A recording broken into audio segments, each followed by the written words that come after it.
Hello दोस्तों, I hope आप सभी अच्छे होंगे और आपकी प्रिपरेशन है वो भी अब सही चल रही होगी। तो दोस्तों, पाथफाइंडर के इस डिजिटल प्लेटफॉर्म पर आप सभी का स्वागत है।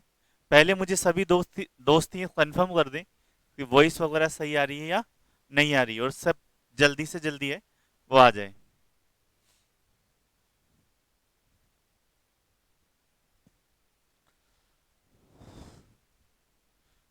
तो हम सही आ रही है वॉइस। तो कल से हमने पहली क्लास हमारी हो चुकी है जिसमें हमने भौगोलिक चिंतक के बारे में जाना था। तो इस तरह से ज्योग्राफी एज ए विचार प्रारंभ हुआ, एज ए कविताओं के माध्यम से वो चला, और बाद में धीरे धीरे इसने विषय का रूप लेना प्रारंभ किया।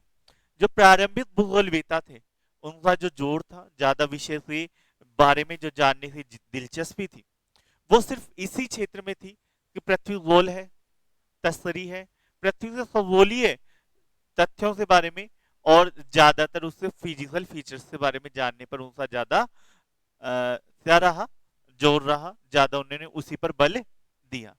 फिर दूसरा उनका ज्यादा जो बल था वो अक्षांश देशांतरों के निर्माण में था, पृथ्वी की परिधि के मापन में था कि परिधियां किस तरह से हम माप सकते हैं। तो इन चीजों पर इन्होंने ज्यादा जो बल दिया। तो एक बार जल्दी जल्दी हम सभी का रिवीजन कर लेते हैं और फिर इरेटा स्थिनीज से प्रारंभ करते हैं, ठीक है। तो पहले हम है एक बार सभी का,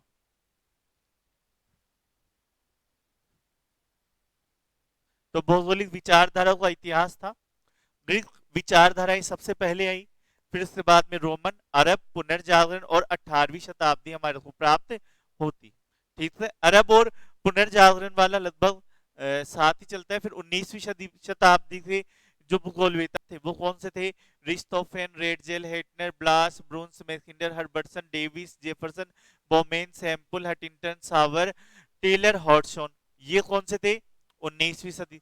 20वीं शताब्दी से रिचर्ड चार्ले, जॉन वॉटमैन स्पेट, और 21वीं शताब्दी से हार्वे वेल, डेविड पीट स्मिथ, वेश बेशी, है ना, बेनेट, और कॉलमैन, मैकेंजी, पीटर डिकिंसन, और सोजा, बुंगे, वेरिसन, इजार्ड, जेलेंसी, और मार्ग। ये प्रमुख है, वो 21वीं शताब्दी से भूगोलवेता थे। आपका जो भूगोल है उसमें मेसोपोटामिया की जो सभ्यता में बेबीलोनियन और असीनियन जो निवासी थे उन्होंने इसमें महत्वपूर्ण योगदान है वो दिया। सुमेरियन लोगों ने दिया, मानचित्र निर्माण में इन्होंने महत्वपूर्ण योगदान दिया था। फिर उसके बाद में हम आते हैं सीधा वहां पे यहूदियों की पुस्तक का क्या नाम है? The old testament. ये पूछा जा सकता है, ठीक है। फिर उसके बाद में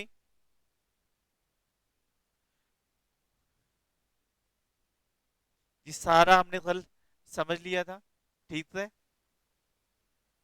होमर, होमर पहले यूनानी पद कवि थे, है ना। इनकी जो पुस्तक थी वो कौन सी थी? इलियड और ओडिसी, ठीक है। और पृथ्वी को कैसा मानते थे? तस्तरी नुमा है, चपटी है, चारों ओर महासागरीय नदी है, और इस नदी से बाहर पिल्लर खड़े हैं, और इस पिल्लर पर ही क्या है? जो स्वर्ग नुमा आकाश है वो खड़ा है। तो ऐसी इनकी पृथ्वी को लेकर मान्यताएं थी। पर इन्होंने दिशाओं के बारे में बताया।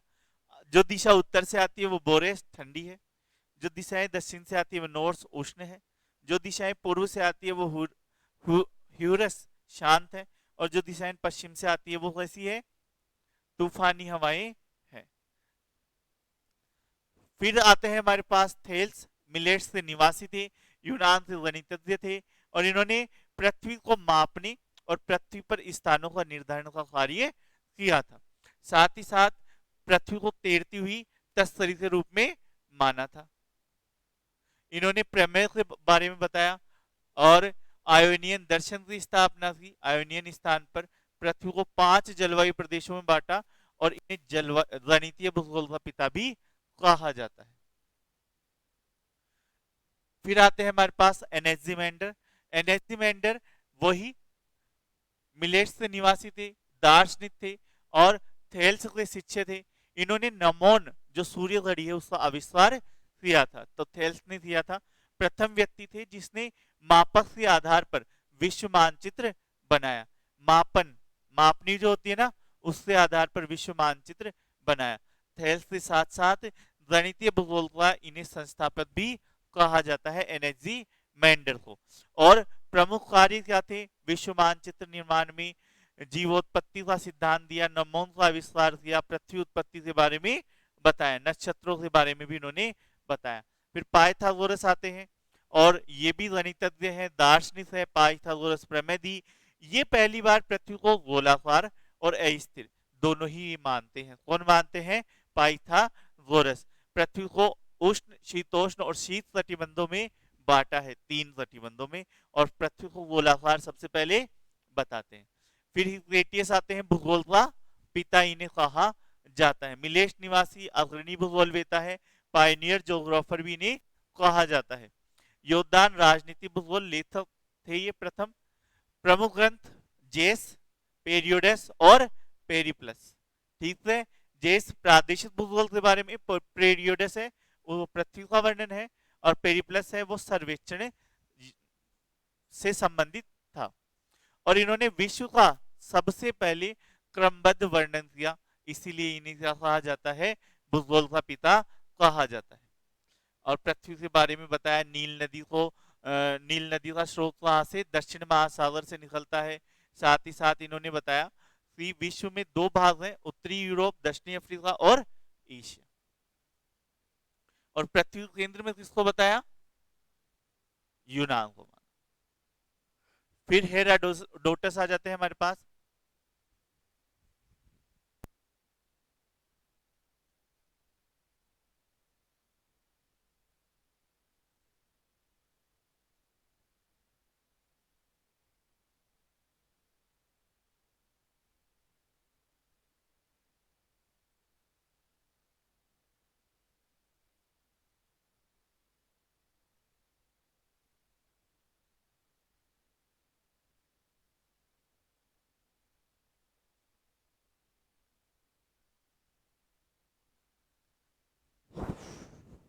चलिए, सॉरी, तो हेराडोटस थे, इन्होंने बताया एशिया अफ्रीका लाल सागर से पृथक होता है। एशिया और अफ्रीका लाल सागर से पृथक होती है।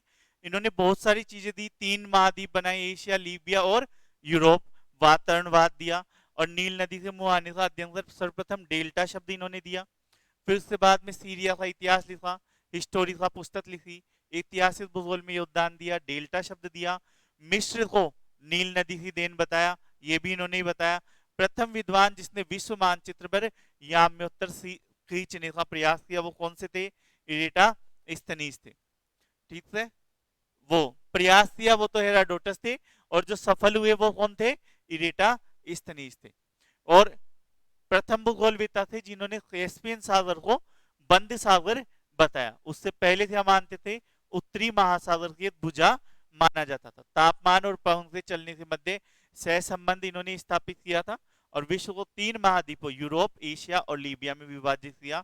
और ये सारा इन्होंने बहुत ही अच्छा कार्य किया था। ठीक है, फिर प्लेटो, रिपब्लिक इनकी पुस्तक थी। ठीक है, इसके बाद आ जाते हैं अरस्तु, मेट्रियोलॉजी। ठीक है, प्लेटो के शिष्य। प्रथम उद्देश्यवादी, सउद्देश्यवादी, ईश्वरवादी, ये सारे कौन थे? अरस्तु थे। ठीक है, आत्मनात्मक पद्धति पर कार्य किया किसने किया? अरस्तु ने किया। लास्ट में ये मैं एक साथ लिखवा दूंगा, आत्मनात्मक पद्धति पर कार्य करने वाले विद्वान कौन कौन से हैं, तो उनके नाम एक साथ आ जाएंगे। निम्नात्मक में कौन कौन से हैं, तो उन सबके नाम एक साथ हम इस सारणी बना के एक साथ फिर से पढ़ लेंगे, है ना। फिर आता है हमारे पास पीथियस, पीथियम, पीथीमस। ये सिकंदर से समकालीन थे, और इन्होंने दिन और रात की अवधि में उत्तर में जाने पर जैसे जैसे परिवर्तन आता है उसके बारे में बताया था। अक्षांश निर्धारण करने का प्रयास किया। फिर आते हैं हमारे पास सिकंदर, ये भी अरस्तु के शिष्य थे, और मेसी सिकंदरिया जो बंदरगाह है उसको इन्होंने बसाया था मिश्र नदी पे। थियोफेटस जैव भूगोल के पिता और वनस्पति विज्ञान के पिता, फादर ऑफ बायोजियोग्राफी, अरस्तु के शिष्य थे। जलवायु और वनस्पतियों के संबंधों का परीक्षण किया, और इस प्रकार वनस्पति भूगोल का प्रारंभ यहीं से माना जाता है। फिर हम आते हैं आज इरेटा स्तनीज पे। आई होप ये रिवीजन आपको अच्छा लगा होगा, है ना। तो इरेटा स्तनीज क्या थे, इन्हीं की, क्योंकि अब जब हम पढ़ रहे हैं आज, तो हम बच्चे थे, छोटे थे, तो हम पता नहीं कौन कौन सी चीजें बनाते थे, है ना। हमारे पास क्या था, ज्ञान जो बोध होता है उसकी कमी थी, ठीक है। लेकिन जब इरेटा स्तनीज का समय आया, उससे पहले भूगोल में बहुत सारे प्रयोग, बहुत सारी चीजें पहले से हो चुकी थी, उनको उन्हें पढ़ना था और उसको फिर आगे बढ़ाना था। तो इरेटा स्तनीज ने इसमें महत्वपूर्ण योगदान दिया, ठीक है। उन्होंने बहुत अच्छा कार्य है वो भूगोल में किया है।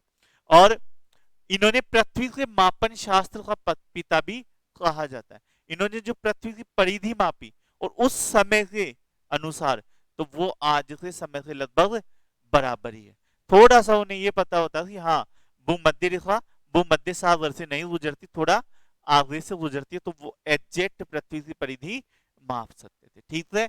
इन्होंने इन्हें भूगोल का जनक भी कहा जाता है। शब्द भूगोल शब्द भी इन्होंने ही दिया था, उसे परिभाषित करने का श्रेय भी इन्हें ही जाता है। गणितज्ञ और खगोल शास्त्री थे। सर्वप्रथम भूगोल शब्द का प्रयोग इन्होंने ही किया था। अब आप बोलोगे सर वो पहले पिता थे, वो पिता थे, उन्होंने बनाया उसे, ठीक है। जैसे पिता तो कोई और होता है, नामकरण तो पंडित जी करते हैं, है ना। तो इन्होंने नाम दिया था, ठीक है। और पिता कौन थे, हिथेटियस, है ना। तो इन्होंने इरेटा स्तनीज थे, ये भूगोल के जनक है ना। और इन्होंने ही क्या है, भूगोल शब्द का प्रयोग किया है, ठीक है। ग्रीक गणितज्ञ है, भूगोलवेता है, कवि है, खगोलज्ञ। पहले बताया था ना सारे ही होते हैं, पहले क्योंकि सब्जेक्ट इतने छोटे छोटे होते थे, सारे हो जाते थे। जन्म कहां पे हुआ, लीबिया की साइरेन बस्ती में इनका जन्म होता है। प्रमुख पुस्तक इनकी कौन सी है, जियोग्राफी का इनकी प्रमुख पुस्तक है। और मुख्य योगदान इनका किसमें है, खगोल विज्ञान, और ये तो आ ही चुका ना, भूगणित का संस्थापक भी इन्हें कहा जाता है, ठीक है। या गणितीय मापन शास्त्र का पिता आ जाए या भूगणित का संस्थापक आ जाए, दोनों ही एक ही चीज है, अलग अलग इनको बोला गया है। पर ये कौन है, इरेटा स्तनीज। तो भूगोल का जनक इरेटा स्तनीज। भूगोल शब्द किसने दिया, इरेटा। पृथ्वी के मापन शास्त्र का पिता इरेटा स्तनीज। और भूगणित का संस्थापक इरेटा स्तनीज, ठीक है। तो ये सारे कौन है, इरेटा स्तनीज है। और जियोग्राफी या इनकी पुस्तक है, ठीक है। इन्होंने इसी में इन्होंने जियोग्राफी जो शब्द है वो दिया था। इन्होंने जो पृथ्वी है, तत्कालीन जो पृथ्वी हमारी, है ना, तत्कालीन पृथ्वी का मतलब क्या है, उस समय जो इनको पता था, है ना। ऐसा तो है नहीं थी उस समय जो पृथ्वी थी वो इतनी सी कटी हुई थी बस आधी, और अब जुड़ गई। उनको जितनी पृथ्वी के बारे में पता था, तो इतनी सी ही हमारी पृथ्वी है, उसमें लीबिया, उसमें एशिया और उसमें यूरोप शामिल थे, है ना। तो जो उनके समय जो पृथ्वी थी, उस पृथ्वी का इन्होंने कटिबंधों में बांटा और जलवायु कटिबंधों में बांटा। कितने जलवायु कटिबंधों में, 5 जलवायु कटिबंधों में ये बांटते हैं। तो उष्ण कटिबंध तो एक तो इस उष्ण कटिबंध बताते हैं। फिर शीतोष्ण कटिबंध है, वो बताते हैं कितने, 2। और शीत कटिबंध है, वो बताते हैं कितने, 2, है ना। शीत कटिबंध भी कितने बताते हैं, 2। तो टोटल कितने हो गए, 5। तो ये ध्यान रखना आपको कि उष्ण कटिबंध 1 है, शीतोष्ण कटिबंध 2 है, और शीत कटिबंध भी कितने हैं, 2 है। और टोटल मिलाकर कितने कटिबंधों में बांटते हैं, 5 कटिबंधों में पृथ्वी को बांटते हैं, ठीक है। इन्होंने नील नदी से पश्चिम में निवास करने वाले नोबियंस का उल्लेख सर्वप्रथम किया था, ठीक है। नोबियंस जो लोग हैं, जो जनजाति है, उनके बारे में इन्होंने बताया। ये तो पता नहीं इतनी बार से आ गया लिखा हुआ। भूगोल शब्द का सर्वप्रथम प्रयोग इन्होंने किया। प्रथम विद्वान थे जिन्होंने नमून की सहायता से विषुवत रेखा का सही लंबाई ज्ञात की। और इन्होंने पृथ्वी की परिधि 25,000 मील बताई, जो वास्तव में ध्रुवों से होकर 25,860 मील है। मतलब इतना सा ही अंतर है। ठीक है, ये कोई ज्यादा कम नहीं है, ज्यादा बड़ा नहीं है। और इस अंतर के आधार पर ही जब ये पता चला कि हाँ यार, है ना, ये पृथ्वी की परिधि हम माप रहे थे, ठीक है, तो परिधि जब मानी गई तो अपना कोलंबस है वो लेके चला यान, है ना। तो इरेटाइस्थनीज ने तो सही मानी थी, पर इनकी परिधि को कोई मान नहीं रहा था। उसके बाद में टोलेमी टोलेमी से बाद में टोलेमी थे, है ना। टोलेमी ने भी पृथ्वी की परिधि मानी और उन्होंने लगभग 15,000 के आसपास ही मानी। तब कोलंबस को ये लगा कि 15,000 ही है, तो इतना जिस क्षेत्र पे अपन रह रहे हैं वो भी लगभग इतना ही है, आधा है। यानी इससे पीछे जो है समुद्र है, और फिर इस समुद्र से हम कहां पे चले जाएंगे, भारत में आ जाएंगे। पर वो 15,000 थोड़ी थी, 24,000 थी। और बीच में कौन था, अमेरिका, उत्तरी अमेरिका और दक्षिण अमेरिका। जो टोलेमी के अनुसार गणनाओं से अगर चले तो वो उसमें था ही नहीं, लेकिन इरेटाइस्थनीज की गणनाओं में अगर आप आओगे तो उसमें अवस्थित था, है ना। तो उस अनुसार अगर आप देखोगे तो अगर कोलंबस का अनुमान तो सही था, पर उसने जिस विद्वान पे भरोसा किया तो इस विद्वान की गणनाओं के सहारे मैं अपनी क्या कर सकता हूँ, यात्रा पूरी कर सकता हूँ। तो वो विद्वान ने उसने क्या चुन लिया, थोड़ा सा गलत चुन लिया। वरना अगर उसको पता होता तो वो यही बोलता कि मैं नई भूमि खोजने जा रहा हूँ, ना कि वो ये बोलता कि मैं भारत जा रहा हूँ, है। या फिर हिम्मत ही नहीं होती यार, जितना बड़ा धरती है उससे ज्यादा बड़ा तो समुद्र है, वैसे पार होगा इतना, है ना। तो ये भी हो सकता है। लेकिन ये भी हम माने कि अगर उसने छोटा क्षेत्र लगा उसको, तो छोटा क्षेत्र लगा तो उसने हिम्मत कर ली और वो ढूंढने चला गया। तो ये पृथ्वी की परिधि की गणनाओं के आधार पर ही हमारी जो भौगोलिक खोज है वो सिलसिला है वो प्रारंभ होता है। तो सबसे पहले विद्वान थे जिन्होंने नमोंग की सहायता से विषुवत रेखा की लंबाई बताई थी, और उन्होंने पृथ्वी की परिधि कितनी मानी थी, 25,000 मील बताई, जो वास्तव में कितनी थी, 25,860 मील थी। पृथ्वी की परिधि को मापने के लिए इन्होंने साइरेन और एलेक्जेंड्रिया से प्रक्षेपण किया। एलेक्जेंड्रिया में एक कुआं था, है ना। वहां पे क्या होता है, सूर्य की जो किरणें हैं वो वर्ष में एक बार है वो सीधी पड़ती है, मतलब उसमें छाया नहीं आती है। और उस समय के लिए तो ये अजूबा ही था, और उसे देखने के लिए बहुत सारे लोग आते थे। तो एक उनके मन में विचार आया, क्या विचार आया, कि मैं यहाँ पे खड़ा हूं, यहाँ पे कोई प्रकाश का स्रोत है, यहाँ से किरणें चल रही है अलग अलग दिशाओं में, तो एक तो सीधी आ रही है और एक उसी समय पे दूसरे स्थान पर आ रही है। सूर्य थोड़ी चेंज होगा, सूर्य तो सेम ही रहेगा।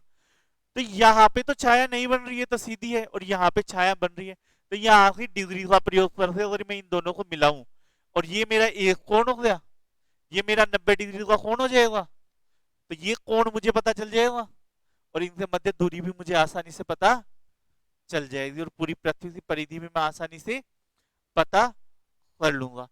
तो ये वाली विद्वान गणित उन्होंने लगाई। तो जो वो उस कुएं पर जितना 0 डिग्री का कोण जिस दिन बन रहा था, उसी दिन वो 500 मील दूर आपके साइरेन में पहुंच गए, है ना। और वहां पे जाकर एक तो यहाँ पे 0 डिग्री का कोण बन रहा है, परछाई बन नहीं रही, और यहीं से सीधी रेखा में वो कहां पे पहुंच गए, साइरेन पहुंच गए। और यहाँ पे फिर जितना यहाँ पे छठ रखी अपनी, है ना, और उस छठ रखने में कितनी दूरी सी परछाई बन रही है, उसी समय सेम दोपहर में ही, है ना, कितने दूर की परछाई बन रही है। उस परछाई से उन्होंने कोण ज्ञात करा, है ना, नमोंग की सहायता से, और फिर उन्होंने इस पूरे जो गणितीय गणना है उसको इन्होंने इंप्लीमेंट किया था। ठीक है, तो ये इतनी बड़ा उन्होंने करने का प्रयास किया, है ना। दिमाग सही लगाया नहीं लगाया, त्रिभुजीय सिद्धांत इन्होंने लगाया, और वो पाइथागोरस वाले इन सिद्धांतों से आधार पर इन्होंने किया था। ठीक है, तो यहाँ पे जो कोण बनेगा, एक कोण तो हमें यहाँ पे पता चल जाएगा, ये 90 डिग्री का हो ही जाएगा, और एक कोण ही बच रहा है, और दूरी आपको आसानी से, इनसे मध्य दूरी कितनी हो जाएगी, 500। अब इसमें गड़बड़ क्या हुई जो इसमें आई, एक तो ये 0 डिग्री पर नहीं है, 0 डिग्री से थोड़ा ऊपर है। दूसरी, ये सीधी लाइन में नहीं है ना, जो साइरेन और एलेक्जेंड्रिया है वो एक सीधी लाइन में नहीं है। सीधी लाइन में होते तब उसका जो अंतर है वो अच्छे से उनको पता चल पाता, लेकिन ये सीधी लाइन में भी नहीं है, थोड़ा सा इनमें अंतर है। और दूसरा क्या, और है उनकी गणनाओं में भी थोड़ी सी अशुद्धियां हमें मिलती है, जो त्रुटियां हैं वो हमको मिलती है। तो इस वजह से क्या है ये हो पाता है, क्योंकि हमारे पास कोण सही नहीं आया, हमारे पास क्या है जो दूरी सही नहीं आई, तो इस वजह से ये हमारे पास त्रुटियां प्राप्त होती है। वरना इन्होंने जो मेथड यूज किया था वो अच्छा मेथड यूज किया था। ठीक है, अब उस समय के ज्ञात जो उनके पास संसाधन थे उसमें अगर कहा जाए तो बहुत ही अच्छा प्रयास कहा जा सकता है। इन्होंने स्टेडिया मानी 500 मील, है ना, 5000 स्टेडिया इन दोनों के मध्य दूरी मानी, और वास्तव में ये दूरी कितनी थी, 4530 थी। ये भी थोड़ा सा इनका रहा, इन्होंने मान से 500 करा और दूरी वास्तव में कितनी रह गई 4500, है ना। ये पहली बार पृथ्वी को मापने का कार्य किया जो 86% शुद्ध था। पुस्तक इनकी जियोग्राफी का थी जिसमें गणितीय भूगोल का विकास किया गया था। विश्व मानचित्र की रचना में इराइटा इस्तनीज ने प्रमुख याम्योत्तर सिकंद्रिया से, सिकंद्रिया जिसे बोलते हैं अलेक्जेंड्रिया से होकर गुजरा। कल मैंने बताया था सिकंद्रिया या अलेक्जेंड्रिया सिकंदर ने बसाया था नील नदी के मुहाने पर नगर, और वो बाद में वहां की सबसे बड़ी लाइब्रेरियों में से एक बनता है। और आपके जो इरेटा इस्तनीज है वो सिकंदरिया की लाइब्रेरी से क्या बनते हैं, लाइब्रेरी अध्यक्ष बनते हैं, है ना। तो ये बहुत अच्छे विद्वान वहां पे माने जाते थे, लाइब्रेरियन अध्यक्ष भी थे उस समय। आज को लाइब्रेरियन अध्यक्ष को कोई नहीं पूछता, है ना, जाते ही नहीं अपन लाइब्रेरी में, है ना, लेकिन उस समय वो लाइब्रेरियन अध्यक्ष है वो एक बहुत बड़ा प्रतिष्ठा वाला पद माना जाता था। ठीक है, तो लाइब्रेरियन अध्यक्ष भी वो वहां पे थे। फिर ये हमारा इरेटा स्थिति से है पूरा हो जाता है। उससे बाद आ जाता है हमारा, एक बार फिर से अपन देख लेते हैं इरेटा स्तनीज, है ना। तो इरेटा स्तनीज पृथ्वी के मापन शास्त्र के पिता, भूगोल के जनक, गणितीय और खगोल शास्त्र में इन्होंने कार्य किया। सबसे पहले भूगोल शब्द दिया, लीबिया में इनका जन्म हुआ, ज्योग्राफी का इनकी पुस्तक थी, है ना, और भूगणित का संस्थापक भी इन्हें कहा जाता है, फादर ऑफ जियोडेसी। ठीक है, 5 कटिबंध बनाए, जलवायु कटिबंध। एक तो उष्ण कटिबंध था, 2 शीतोष्ण थे और 2 शीत कटिबंध थे। न्यू ब्रंश का उल्लेख किया, जो जनजाति जो नील नदी के पश्चिम में पाई जाती है, और उसके साथ साथ इन्होंने नमोन नामक यंत्र की सहायता से भूमध्य रेखा की लंबाई भी नापी थी। ठीक है, साथ ही साथ इन्होंने जो पृथ्वी की परिधि बताई वो 14% अशुद्ध और 86% शुद्ध थी, और इनकी जो बताई गई थी वो कितनी थी 25,000 मील, और वास्तव में कितनी है 25,860 मील है। ठीक है, जो और विश्व मानचित्र में इन्होंने जो याम्योत्तर गुजारे वो याम्योत्तर का प्रमुख याम्योत्तर जहां से समय निर्धारण होता है। ठीक है, याम्योत्तर समय निर्धारण के काम में आते हैं ना, देशांतर से थोड़े से अलग होते हैं याम्योत्तर, है ना। तो याम्योत्तर समय निर्धारण, है ना, जब उनका समय निर्धारण में हम यूज में लेते हैं। तो प्रमुख याम्योत्तर जो निकाला इन्होंने वो कहां से निकाला, सिकंद्रिया या अलेक्जेंड्रिया से ऊपर गुजारा। वो तो वही बात है, मेरी सत्ता है तो मैं यहां से गुजारूंगा, ब्रिटेन वालों की थी तो उन्होंने ग्रीनविच रेखा से गुजार दी। फिर आ जाता है पॉलीबियस। पॉलीबियस ने नदियों द्वारा घाटियों के अपर्दन, बाढ़, निक्षेप द्वारा डेल्टा निर्माण किस तरह से होता है इन सारी चीजों का वर्णन किया है। तो डेल्टा शब्द किसने दिया, हेरोडोटस ने। ठीक है, लेकिन डेल्टा बनेगा कैसे, अपर्दन निक्षेपण ये कैसे होगा नदियों में, तो इसके बारे में सबसे पहले पॉलीबियस ने बताया था। फिर आ जाते हैं हिप्पार्कस, है ना, खगोल शास्त्री थे, और इन्होंने विश्ववत स्थिति का पता लगाया तथा वर्ष की अवधि बताई, साथ ही अक्षांश देशांतर रेखाओं के जाल का मानचित्र भी बताया। ठीक है, तो इन्होंने विषुवत रेखा का सबसे पहले स्थिति का पता लगाया, वहां पे विषुव होता है ना। और साथ ही साथ इन्होंने वर्ष की अवधि भी बताई और अक्षांश और देशांतर रेखाओं का एक जाल भी सही ढंग से प्रॉपर रूप से इन्होंने बनाया। ठीक है, अक्षांश देशांतर की सहायता से, है ना, किसी